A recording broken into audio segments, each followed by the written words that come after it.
Alright guys, look where I am. There's what is called a quarry or quarry.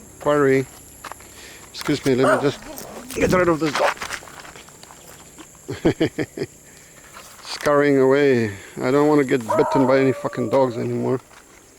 Keep them at a distance with a few very well directed missiles from the ground. Luckily there's a lot of it around. Just gonna walk up here in this nice quiet area here, I hope. Some big boulders there. Nothing should hopefully come crashing down on me. That sounds like a song. Oh god, I don't want to slip here. I'm wearing a pair of Crocs, as you guys can see. Fish. Pair of Crocs. It's not exactly made for slippery slopes like these. Let me try again because I'm holding the camera with one hand. Wait, let me turn it around. I'm holding the camera with one hand. I'm trying to control myself, balance myself. Let me see. So yeah, talking in this kind of situation, it's actually. Oh God! Oh no, that's on camera. I took quite a tumble there. Oof. So yeah, these shoes are definitely not made for going up here, guys. I have to try when I'm wearing sturdier shoes. Bloody hell. Look at that. Luckily nothing broken. Go straight to my own. Probably have a fucking bruise in the morning. In my knee, the other problem is my knee. Wait a moment. This is a gentler slope. So yeah, I'm wearing these shitty Crocs and they are very loose, so they are loose and then the gravel is loose, so you have a combination of that. Loose, and then you can easily go foot loose. See? That's how it works. So okay, I'm up here. Got a little bit of a view down the slope here. A little bit of a view down the slope. The dog is still, now it's pissing off at last.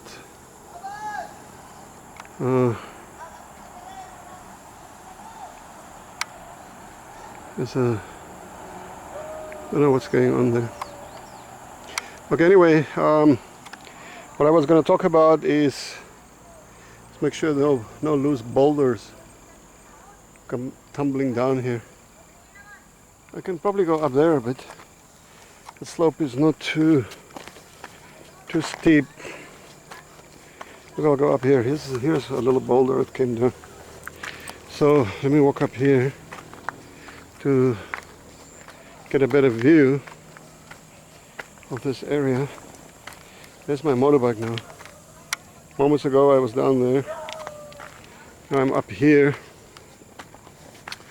So yeah, nice, huh? Should be a good view from up here. Let's have a look.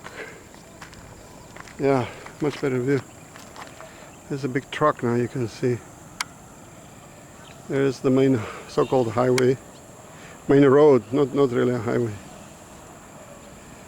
Club Safari is in that direction. So yeah, guys, what I wanted to talk about was survival. Seeing I barely survived coming up here. Maybe that's a good topic for this moment. Survival of the fittest, or in this scenario, survival of a not so fit. I haven't done any exercise for the last God knows how many months, guys. Look at this.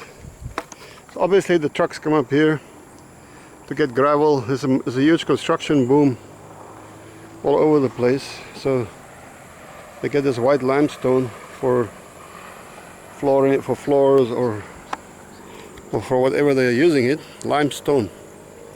So guys, without further ado, you guys will know me already. You know I can ramble a bit, but if you, I'm gonna sit down here on my ass on this. Fucking, is that shit? I think a dog shat here. What's the past tense of shit, guys? Shat? or shit? Trick question. I don't smell anything, so it should be okay. Trick question. Past tense of shit is, I would say shat, but I guess it's still, if you use the same logic like hit, then I guess it's shit. Okay, shit. A couple of flies up there, so maybe that is shit. Yeah, that is shit. Yeah, I can see the flies now. And it's a small smell. It's a small smell. So how do you survive a mass shooting? Tough question, huh? It's a question of life and death.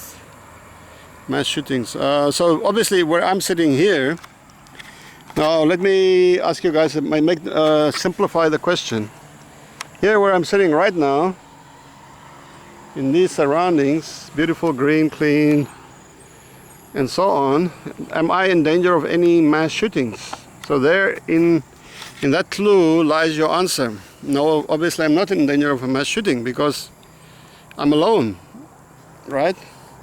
Mass shootings happen where there are plenty of people around. That's where they tend to happen.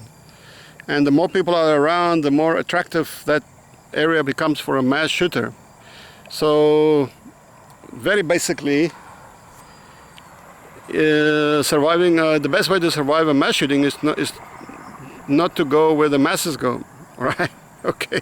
Now I know that is very simple, simplistic, because it's inevitable that we're going to end up in places and situations where there are plenty of people around. So so you at some point in your daily life or weekly or monthly life, you're always going to be in crowded places, like somewhere, in a shop, a mall, in a classroom, in a bar, in a disco, in a workplace, anywhere where people gather in sufficient numbers. That place can become attractive for a mass shooter, because what is the goal of a mass shooter? A mass shooter wants to shoot dead or kill as many people as possible in the shortest possible of time. Shortest. Fuck, what's going on with my English, guys? My English is not surviving this. So yeah, there you guys get it, right? So then now the next question is, what's going to happen if you have to go to these crowded places like a train, a bus. So there are a few more very simple measures you can keep in mind. Let's say you have to take a train to work every day, or a bus. Somebody like a mass shooter or even a terrorist putting a bomb on a bus or a train is gonna choose the area of a train, for example, which is the most packed with people. Okay, so where is the most packed? The most packed is in the middle of the train, because people are naturally lazy. They don't want to walk to the end of the train and get on the last or the first coach, which is usually much emptier than the middle parts, which are packed, where people are standing like sardines together, but people will not walk 20 or 50 meters. So that's where the terrorist is going to put his bomb, is right there where the people are packed together, right? And by the same analogy, if you have to go to these places or use this kind of transport, you better try and avoid rush hour or rush times where it's peak traffic for people to use that venue or to use that vehicle. So if you go outside peak hours, you also probably increase your chances a lot of not falling victim to this kind of nefarious activities. Hey, I like my English there, not bad at all. Unerringly correct this time, huh? Unerringly. That must be a harbinger of hope, I hope.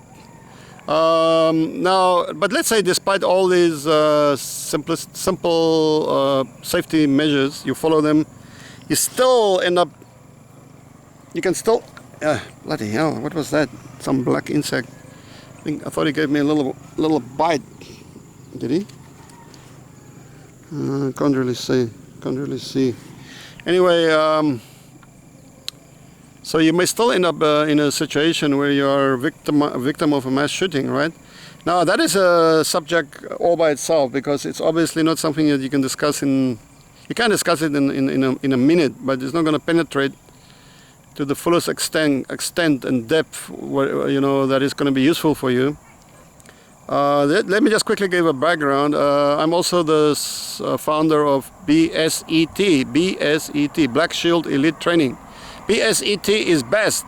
BSET is BEST. that was my slogan. I taught this survival course. I designed and I put together what I would say the best survival course in the world. Urban survival. That means protecting yourself from gangs, single attackers, multiple attackers, armed and unarmed, kidnappers, hostage situations, terrorists, and on and on and on. Any kind of dangerous situation that you can imagine. So I designed this whole course to educate people. And you know, people are very resistant to the idea of self-protection. That we live in a crazy world, guys. People will say stupid shit like, "Well, I don't need it because it will never happen to me." You know, shit like that. So yeah. So when the sad conclusion is that the majority of people, something like, I don't know, 99% or 98% or maybe 97% of people in the world are totally fucking defenseless. And you see it over and over and over again in each and every mass shooting, terrorist attack. People are defenseless. They don't know what to do. The 99% of them have no idea, no clue what to do.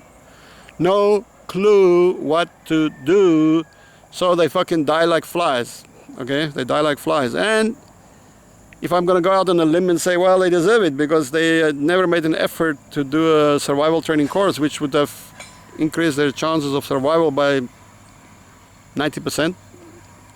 So, you know, then inevitably, if you don't put in a little bit of, it's not a big effort, but you got to put in some effort. And the more effort you put in, the better it is for yourself. So guys, yeah, I will, if you guys are interested, I did put up some videos here on my YouTube channel under my BSET channel. I think I have to go and double check what I called it, survival, BSET, urban survival or something. If you flick through my channels, guys, you will see maybe 30, 40 videos.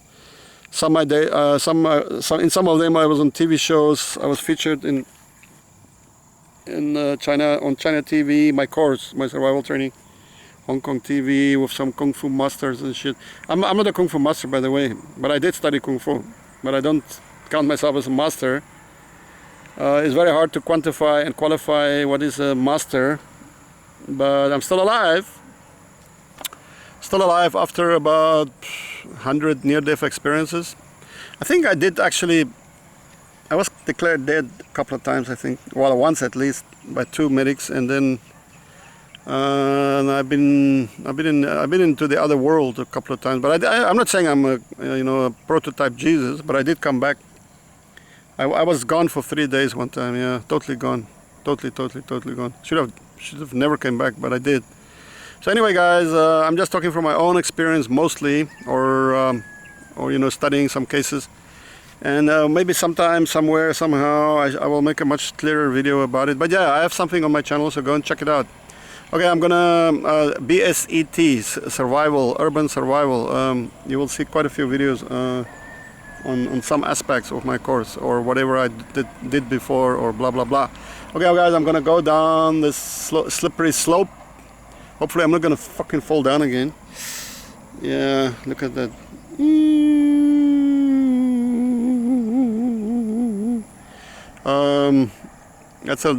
That's a lesson in survival. Actually, if you go out to party, guys, or go out in anywhere you go, wear fucking sturdy shoes. That's what I would say is probably the key to survival. Sturdy shoes. A good, solid, hard shell shoe can do a lot of damage, and you know, your feet are very important. So yeah, another survival tip from Frank. So subscribe, guys, subscribe. If you have watched up to here, congratulations, you're tough enough. Subscribe, and then we're gonna get real at some point, really real. Ooh, okay. Cheers.